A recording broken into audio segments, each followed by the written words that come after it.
مولاي صل وسلم دائما أبدا على حبيبك خير الخلق كلهم مولاي صل وسلم دائما أبدا على حبيبك.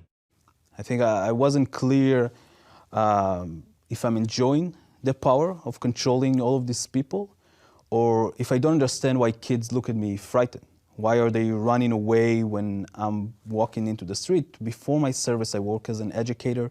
I love kids. So I think I was very confused on why a kid will find me scary.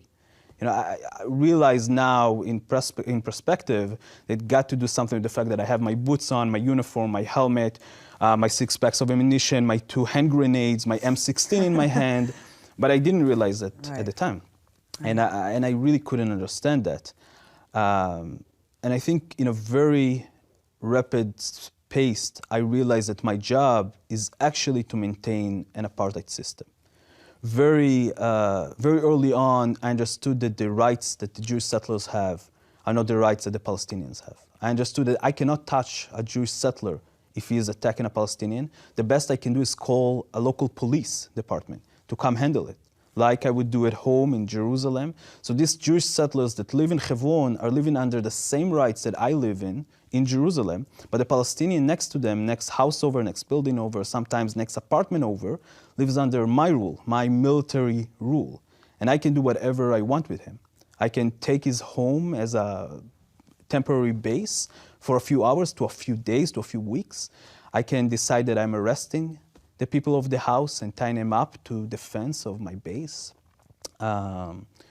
If we will get an order to demolish their home or just lock their front door and don't let them out into the street their house is on, a street that only Jewish settlers can walk on and Palestinians cannot. So they have to walk through windows to yards, into the other side, into the Kasbah of Hebron. I think realizing all of that in a very, very early stage in my service helped me understood that someone was lying to me along the way. I didn't feel like I'm protecting anyone. I didn't feel like I'm helping anyone feeling more safe.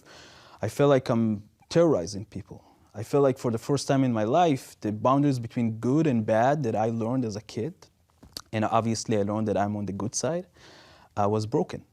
I felt like I am the terrorist. And my job was literally to scare people so they cannot think about acting against the Israeli settlers or the Israeli military. That was actually our defined mission, to make sure that to instill fear in the hearts of Palestinians in Hebron. And that's exactly what we did.